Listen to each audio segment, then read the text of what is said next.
ভাই, আমার বাসায় কিছু মানুষ আক্রমণ করেছে। তারা নিজেদেরকে পুলিশ পরিচয় দিচ্ছে। আমি বলেছি যে আমি থানায় এসে কথা বলবো, তারা কিন্তু আমার কথাটা শুনছে না। আমার বাবা মা যেখানে যে আছেন, আমি প্রস্তুত না, আমি ঠিকভাবে জামা কাপড় পরা না, ঠিক আছে, ঠিকভাবে আমি এখন পর্যন্ত প্রস্তুত না, আমি জামা কাপড় পরা না, আমাকে এখানে বেল দিয়ে যাচ্ছে, আমার দরজা প্রচন্ড পরিমাণে নক করছে।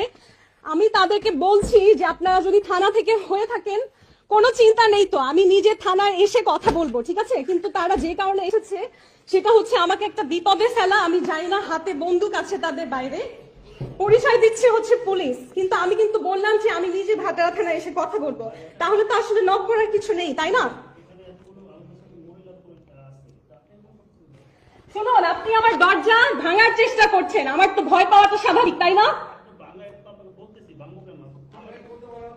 না না, আমি তো খুলতে পারি না, কারণ আপনি কেন ট্রাস্ট করবো আপনাদেরকে? আমার কাছে অলরেডি স্বরাষ্ট্র মন্ত্রণালয়ের ফোন এসেছে, অলরেডি সিটি কর্পোরেশন থেকে ফোন এসেছে, অলরেডি 3জন মানুষকে আপনারা থানায় আটকে রেখেছেন।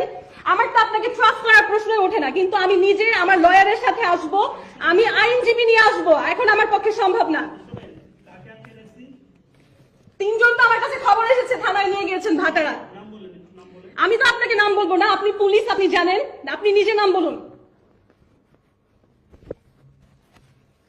অলরেডি আমার কাছে সারাদিন প্রচন্ড পরিমাণে থ্রেটেনের ফোন এসেছে। এখন আপনারা কয়জন এখানে? 7-8 জন মানুষ নিচের দারোয়ানকে পর্যন্ত হাত করে উপরে নিয়ে আসছেন। হ্যাঁ,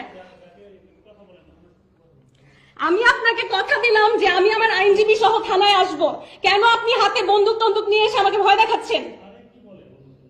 আপনারা দরজা ভেঙে ঢুকে যাওয়ার চেষ্টা করছেন, যেখানে আমি বললাম, প্রথমে আপনি বললেন কি বার্থ সার্টিফিকেট খোঁজ নিতে আসছেন, প্রথমে বললেন যে আপনি বার্থ সার্টিফিকেট এগুলো নিয়ে কথা বলতেছেন, আপনি মিথ্যা বললেন কেন? আপনি পুলিশ হলে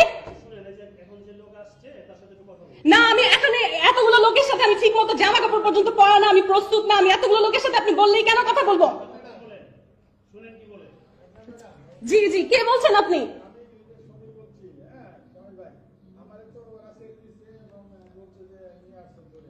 হ্যাঁ, সবাইকে ছেড়ে দিয়েছে, আলহামদুলিল্লাহ। আচ্ছা, এখন আমার কথা হচ্ছে, এই যে সামির ভাইকে নিয়ে আসছেন, ওনাকে আমি নিজে কোনোদিন আমার বাসায় নিয়ে আসি নাই, ঠিক আছে, আমার বাসায় আমি কোনো লোক কখনো আনি না। এমনকি যার কথায় আপনারা এখানে এসেছেন, অ্যাম্বাসেডার ঈসা, তাকে পর্যন্ত আমি কখনো আমার বাসার ভেতরে ঢুকতে দেইনি। আপনি কেন সামির ভাইকে সাথে করে উপরে নিয়ে আসছেন? আমাকে ফোন করেছেন, পারমিশন নিয়েছেন যে আমি এই লোককে নিয়ে আপনার বাসায় আসবো?